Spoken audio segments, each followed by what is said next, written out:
Mandy Moore rose to fame through her music in the late 90s and early 2000s. In the years that followed, she switched over to acting and stole our hearts with roles in films like A Walk to Remember, How to Deal, and Because I Said So. She took a brief hiatus from her career when she married singer-songwriter Ryan Adams, but she's making a huge career comeback with her role on NBC's This Is Us.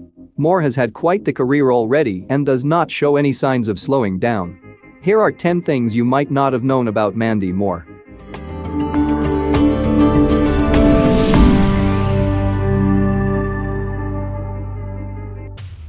She was 13 years old when she was discovered. Her career started in the unique fairy tale way. When she was 13, a FedEx man heard her singing at a recording session, and he told his friend at Epic Records A&R. Not long after, she was signed her first contract. She released her first album, So Real, in 1999, after touring with NSYNC and promoting her hit single Candy. She left high school halfway through her freshman year. She used to attend the Bishop Moore Catholic High School in Orlando. When her career started taking off, she had to spend most of her time touring and in the recording studio. She didn't have time to attend school during regular school hours. Halfway through her freshman year, her parents pulled her out and hired a tutor for her. Her breakthrough role was on A Walk to Remember. It wasn't only with music that Mandy Moore found success. She also showed off her acting chops, starting with roles in Dr. Dolittle 2 and The Princess Diaries. Then in 2002, the then 17-year-old Moore took on a role of Jamie Sullivan in A Walk to Remember, based on the novel written by Nicholas Sparks. This was a special role for her in many ways. As she told the Huffington Post, her co-star, Shane West, meant a great deal to her and helped her succeed in one of her first major roles.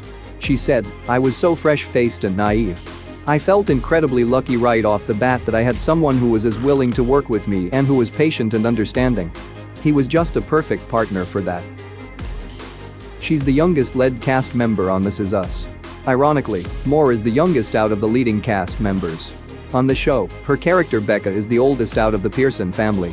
She often has to wear very heavy makeup that makes her look older during scenes in the present timeline. She goes from being the youngest on the set to looking like one of the oldest, all in a matter of hours. Her grandmother was a ballet dancer. Performing runs in her family, as her maternal grandmother, Eileen Friedman, was a professional ballerina in London. Moore credits her grandmother as one of her biggest inspirations. Other than her parents, Eileen was Moore's #1 fan. She said, "She was always thrilled to see me on stage. She was definitely always a great support system in my life." She once had her own fashion line. In 2005, she started her own fashion line, Emblem.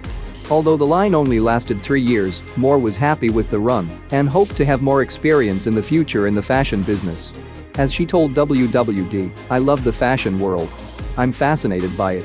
I'm humbled by it. If I were to dip my toe back in there, it would have to be the right situation, a great partnership that could represent a true reflection of me and my ideas, and that wasn't happening. So next go around, that needs to be top of the list." She struggled with depression. Moore revealed back in 2007 that she struggled with depression not long after her breakup with Zach Braff, who also admitted to suffering a case of mild depression. "A few months ago I felt really low, really sad, depressed for no reason. I'm a very positive person, and I've always been glass half full. So it was like someone flipped a switch in me. The breakup added to what I was going through, but it's not the complete reason. It definitely doesn't help if you're already in that place." Something good did come out of it all when Moore said it forced her to ask herself some deep questions. "I've been going through this really crazy time in my life. I'm asking myself life-altering questions, like who am I? Where do I fit in this world? What am I doing? What do I want to do? Am I living to my full potential?" She's had a tonsillectomy. When she was 17 years old, her career was dependent on her voice, but she was in jeopardy of losing it because she kept getting throat infections and even lost her voice while working on the set of The Princess Diaries in 2000. She had to leave set for 3 days and rest. "By the time I was 16, I was getting serious throat infections 6 or 7 times a year. At one point I had to cancel a concert, but I still hoped it was a problem I would simply grow out of. Unfortunately it wasn't, and she was having a hard time keeping that pitch-perfect voice. Eventually she was told by a doctor that she had to have her tonsils removed. The surgery only put her out for a few weeks, and then she was back to practicing vocal exercises and singing on stage. She's climbed Mount Kilimanjaro. Moore has had her sights set on climbing Mount Kilimanjaro since she was 18 years old after she saw Kilimanjaro to the Roof of Africa in theaters. She vowed to herself that she would climb the mountain someday.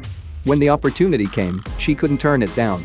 In 2018, she summited the famous 5,895-meter mountain in Tanzania with her husband, Taylor Goldsmith, and friends. She has a sperm tattoo on her ankle. During an appearance on Late Night with Seth Meyers, Moore revealed that she got matching sperm tattoos with her bandmates over an inside joke from when she was on tour.